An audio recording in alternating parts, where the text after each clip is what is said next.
isi habarirwa amazu menshi yubakanye ubuhanga n'ubushishozi ndetse n'ubushobozi. Aya mazu akaba afite uburebure bwinshi bukabije, andi afite ikoranabuhanga rigiye ritandukanye gusa tutigeze tubona mu bindi binyejana byaranze isi yacu. Ayo mazu yose buri mwaka atwara amafaranga menshi y'amadolari n'amabiliyoni. Nubwo yatwara amafaranga yose, abayoboka nibo babyitayeho kubera ko babara inyungu z'igihe kirekire z'ayo mazu baba babashije kubaka. Ayo mazu babashije kubaka atwara imyaka myinshi bayubaka, bagakomeza bakayubaka, bakayitaho, bakayataho amafaranga menshi, ariko nibarambirwa. Aya mazu maremare rero amenshi akoreshwa nk'amahoteli, andi agakoreshwa muri business cyangwa se ibindi bikorwa bitandukanye. Ushobora kwibaza ngo ikiremwamuntu cyavanye he ubu bwenge bwo kubaka amazu maremare cyane ashobora kuba yabamo imiryango y'abantu myinshi, kandi iyo miryango yose ikaba muri ayo mazu itekanye. Twifashisha igitabo kizwi nk'igitabo gitagatifu cyitwa Bibiliya. Muri Bibiliya Itangiriro igice cya 11 guhera ku murongo wa 1 kugeza ku wa 9, hano turabizi neza ko havugwamo inkuru z'umunara w'i Babeli. Uyu munara w'i Babeli uvuga yuko wubatswe n'abagabo bitwaga Abababiloni cyangwa se abaturage b'i Babeli. Abaturage b'i Babeli bubatse uyu munara ngo bashakaye kugira ngo bubake umunara muremure cyane bazamuke bajye kureba aho Imana yabaremye ituye. Gusa muri Bibiliya hakomeza havuga yuko bitaje kubakundira kubera ko Imana yabonye yuko bari kubaka umunara muremure bishoboka yuko bashobora kuyigeraho. Uyu munara ugezemo hagati Imana yaje kubaha indimi zigiye zitandukanye kubera ko bose bakiri kubaka umunara bari bahurije hamwe bari kuvuga ururimi rumwe, buri wese ngatangira kuvuga ururimi rwiwe. Ntibyaciye kabiri, abo bantu bose bari barimo barubaka uwo munara w'i Babeli wari muremure cyane. Akazi kari gahagaze kubera ko umwe yaramubwiraga ngo uzana itafari, aho kuzana itafari undi akakuzanira ibuye, ukamubwira ngo nzanira ibuye undi akakuzanira inyundo. Nta kabuza muri Bibiliya havuga yuko uwo murimo bari bahurije hamwe, abo bantu bari kubaka umunara w'i Babeli bahise barekera kuwukora cyangwa se kuwubaka. Ariko twifashishije umuhanga mu by'amateka cyangwa se mu byo gucukumbura w'umunyamerika witwa Body Hoji. Uyu mugabo witwa Body Hoji yanditse igitabo cyitwa The Tower of Babel. Iki gitabo yacyanditse mu mwaka wa 2013. Gusa muri iki gitabo hakubiyemo imyaka bavuga yuko uyu munara w'i Babeli waba waratangiye kubakwa.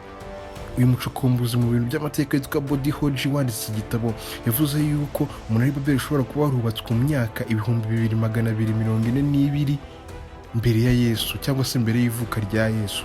Gusa no mu bindi bitabo byose cyangwa se muri Bibiliya yera ntabwo twongera kubonamo ahantu ikiremwamuntu cyongeye kubaka inzu nini cyangwa se inzu ndende ifite uburebure bukabije. Mu zindi Bibiliya cyangwa se mu bindi bitabo hose tubonamo yuko ikiremwamuntu cyubakaga inzu zisanzwe zitari ndende, wenda zifite ubwirinzi, ariko uburebure bwo ntabwo. Abantu bakomeje kubaho gutyo, ikiremwamuntu gikomeza kwiberaho mu buzima busanzwe butubaka ibintu bikoranye ubuhanga n'ubugeni.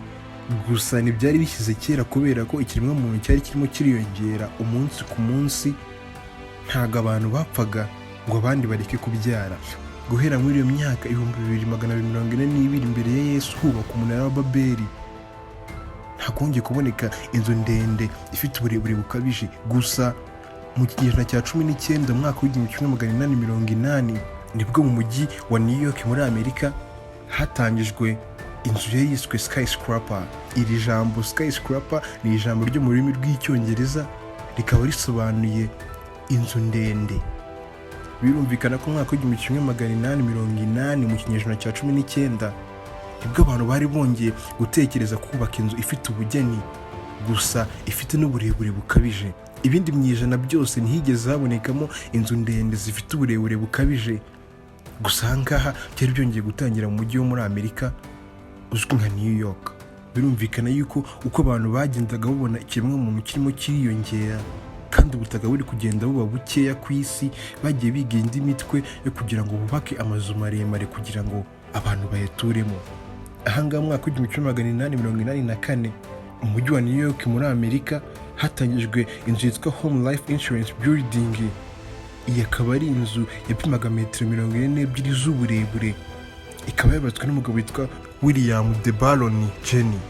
uyu mugabo niwe wadizayininze ino nzu arayubaka, gusa isi yose bitangarira avuga ati iyi nzu uburebure bwayo burakabije, ikiremwa muntu nk'inyamaswa ifite ubwenge mu zindi nyamaswa zaremwe n'Imana hari habasha kongera kugaragara ikintu gifite ubugeni kiremwe n'umuntu. Iyi nzu yari ifite metero 42 z'uburebure, abantu barayitangariye cyane, gusa ntibari bazi ibindi byari bigiye kuza mu yindi myaka ikurikiye. Murakaza neza mu kigereranyo cy'uyu munsi, ntiwibagirwe gukora subscribe kugira ngo ujye ubasha kumenya n'ibindi bintu bidasanzwe biri ku isi. Ahangaha tugiye kureba amazu ya mbere 10 maremare ku isi yubatswe mu buryo butangaje. Aya mazu yahimbwe izina skyscrapers mu rurimi rw'icyongereza cyangwa se amazu maremare ku isi. Turahera ku mwanya wa 10. Aha turasanga inzu yitwa City Tower. Iyi akaba ari inzu iri mu gihugu witwa Beijing mu gihugu cy'Ubushinwa. Iyi nzu ifite uburebure bwa metero 528 z'uburebure. Iyi nzu kandi ifite amagorofa 109 guhera hasi kugeza hejuru. Ikaba ari hoteli iherereyemo n'umujyi mukuru witwa Beijing mu Bushinwa. Iyi nzu yatangiye kubakwa mu mwaka wa 2012 irangira mu mwaka wa 2018. Birumvikana ko yatwaye imyaka 6 yose bayubaka bayitaho. Si ibyo gusa, ahubwo yatwaye amafaranga arenga biliyoni 4 z'idolari, akaba ari amafaranga arenga triliyoni. Iyi nzu kandi si ibyo gusa, yubatswe na groupe yitwa China City Group, akaba ari groupe mu Bushinwa ishinzwe kubaka amazu mu gihugu cy'Ubushinwa. Iyi nzu iza ku mwanya wa 10 mu mazu maremare mu isi yose. Ku mwanya wa 9 tuhasanga inzu yitwa Tianjin City Finance Center, akaba ari inzu iherereye mu mujyi witwa Tianjin mu Bushinwa. Ikaba ifite metero 530 z'uburebure, ifite amagorofa 97. Ikaba yatangiye kubakwa mu mwaka wa 2013 ikuze mu mwaka wa 2019. Birumvikana ko yatwaye imyaka 6 yose nayo. Iyi nzu ndende gutya iri mu Bushinwa, ikaba ikoreramo amahoteli n'amaofisi abantu bakodesha kugira ngo bashe gukora akazi kabo. Iyi nzu ifite lift cyangwa se elevator ibizwi nka asanseri 81. Izo esanseri zose 81 zishinzwe kujyana abantu mu byumba birenga 166 biri muri ino nzu. Ibyo byumba 166 akaba ari ibyumba bikodeshwa muri ino nzu, tuvanyemo ibindi 365 by'amahoteli bikodeshwa amafaranga menshi y'umurengera.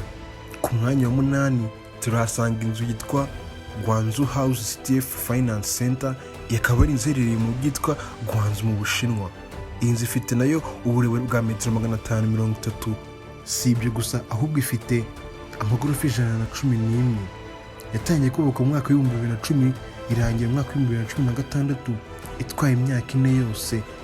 Ndetse si ibyo gusa, ahubwo yatwaye amafaranga arenga biliyoni 1 na miliyoni 500 z'idolari igihugu cy'Ubushinwa. Ino nzu kubera uburebure bwayo bayishyizemo asanseri 96. Harimo asanseri 3 ziswe ultra high speed. Izi akaba ari asanseri zibasha kugenda metero 600 ku munota. Izo asanseri bazishyize muri ino nzu kugira ngo bazifashishe kubera ukuntu ari ndende cyane, ziye zibasha kujyana abantu aho bagiye hose muri ino nzu. Ku mwanya wa 7 turasanga inzu yitwa One World Trade Center. Yakaba ari inzu iherereye mu mujyi witwa New York muri Amerika. Iyi nzu yubatswe n'ikigo cyitwa The Port Authority of New York and New Jersey. Akaba ari ikigo cyashinzwe mu mwaka wa 1921 hagati y'umujyi wa New York n'umujyi witwa New Jersey mu buryo bwo kugira ngo bateze imbere ubucuruzi hagati y'ino mijyi. Iyi nzu One World Trade Center yubatswe n'ino company, ifite amagorofa 108, ikagira uburebure bwa metero 541 z'uburebure. Iyi nzu yatangiye kubaka mu mwaka wa 2006 irangira mu mwaka wa 2014. Ku itariki 3 z'ukwa 11 nibwo bayifunguye bayinjiramo kugira ngo itangire ikore. Iyi nzu One World Trade Center yatwaye amafaranga arenga biliyoni 3 na miliyoni 800 z'idolari kugira ngo bayitangire kuyubaka banarangize kuyubaka. Si ibyo gusa kandi, ino nzu ifite esanseri 73 zishinzwe kujyana ibintu n'abantu hano muri ino nzu yose. Ku mwanya wa 6 turasanga inzu yitwa Lotte World Tower. Iyi nzu isangwa mu mujyi witwa Seoul mu gihugu cya Korea y'Epfo. Ikaba ifite amagorofa 128 kandi ikaba ifite uburebure bwa metero 555 z'uburebure. Si ibyo gusa, ahubwo ino nzu inafite asanseri zigera kuri 61 gusa. Muri izo asanseri zose 61, imwe ibasha gutwara abantu 54 icyarimwe kandi bisanzuye. Ikinyamakuru cyitwa Otis Global Project gikorera muri Amerika mwaka wa 2019 cyanditse yuko Guinness World Record yahaye certificate ino nzu kubera ko ariyo nzu ya mbere ku isi ifite asanseri zifite ubushobozi yuko asanseri imwe yabasha gutwara abantu benshi icyarimwe. Iyi nzu yatangiye kubakwa mu kwa 11 2010 iza kuzura mu kwa 2 2019. Birumvikana ko iyi nzu yatwaye imyaka 9. Si ibyo gusa, inzu yatwaye amafaranga arenga biliyoni 3,400,000 igihugu cya Korea. Iyi nzu ifite amahoteli yakira abakerarugendo bose baba baje mu bikorwa by'ubukerarugendo mu gihugu cya Korea y'Epfo. Ku mwanya wa 5 turasanga inzu yitwa Ping An Finance Center, akaba ari inzu iherereye mu mujyi wa Shenzhen mu Bushinwa. Iyi nzu ifite uburebure bwa metero 599 z'uburebure, ikaba yaratangiye kubakwa mu mwaka wa 2010 ikarangira mu mwaka wa 2017. Birumvikana ko yatwaye imyaka 7 kugira ngo bayubake bayirangize. Iyi nzu yatwaye amafaranga arenga biliyoni 1,500,000 z'idolari. Si ibyo gusa, ahubwo ifite n'amagorofa arenga 115. Ku mwanya wa 4 turasanga inzu yitwa Royal Clock Tower. Iyi nzu ikaba iherereye mu mujyi witwa Mecca mu gihugu cya Saudi Arabia. Iyi nzu ifite uburebure bwa metero 601 ikagira amagorofa 120. Yatangiye kubakwa mu mwaka wa 2002 irangira mu mwaka wa 2012. Birumvikana ko iyi nzu yatwaye imyaka 10 yose. Si ibyo gusa, ahubwo iyo nzu yatwaye amafaranga akayabo k'amadolari arenga biliyoni 15 z'idolari kugira ngo batangire kuyubaka bayirangize. Iyi nzu kandi yubatswe kugira ngo ijye ibasha kwakira abantu bose baturutse imahanga baje muri umujyi wa Mecca mu rugendo rutagatifu. Akaba ariho abantu bose baturutse imahanga bakirirwa bakaharara bagafatwa neza mu gihe bagiye mu rugendo rutagatifu mu mujyi wa Mecca muri Saudi Arabia. Inzu ya 3 turasanga inzu yitwa Shanghai Tower, ikaba iherereye mu mujyi witwa Shanghai mu gihugu cy'Ubushinwa. Ino nzu ifite metero 632 z'uburebure, ikagira amagorofa 128. Yatangiye kubakwa mu kwa 11 itariki 29 2008 iza kurangira kubakwa ku itariki 2 z'ukwa 2 mwaka wa 2015. Birumvikana ko yatwaye imyaka 7 kugira ngo yubake irangire. Inzu yatwaye akayabo kagera kuri biliyoni 2,400,000 z'idolari kugira ngo bayirangize. Iyi nzu akaba ari iya kampani yitwa Shanghai City Government. Iyi akaba ari guverinoma iyobora n'umujyi wa Shanghai, akaba ari yubakishije ino nzu. Iyi nzu ifite elevator cyangwa se asanseri zigera kuri 149, harimo asanseri zirenga 3 zakozwe cyangwa se zadesigninzwe n'uruganda rwitwa Mitsubishi. Izi akaba arizo asanseri za mbere zirukanka ku isi, kuko asanseri imwe ibasha kugenda ibirometero 73 ku isaha. Kandi izi asanseri zadesigninzwe n'uruganda rwitwa Mitsubishi nta handi hantu wazisanga, kubera ko izi asanseri zari zakorewe ino nzu kubera ko ariyo nzu ndende usanga mu gihugu cy'Ubushinwa. Akaba ari nabyo bigira kuba ari inzu ifite asanseri zirukanka cyane mu yandi mazu yose hano ku isi. Ku mwanya wa 2 turasanga inzu yitwa Merideka 118.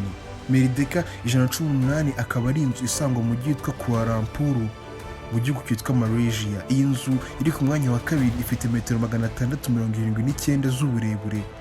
Yatangiye kubakwa mu mwaka wa 2014 mu kwa 7 iza kurangira kubakwa mu kwa 11 mu mwaka wa 2023, umwaka ushize. Iyi nzu yarangiye umwaka ushize wa 2023, yatwaye imyaka 9 kugira ngo bayubake.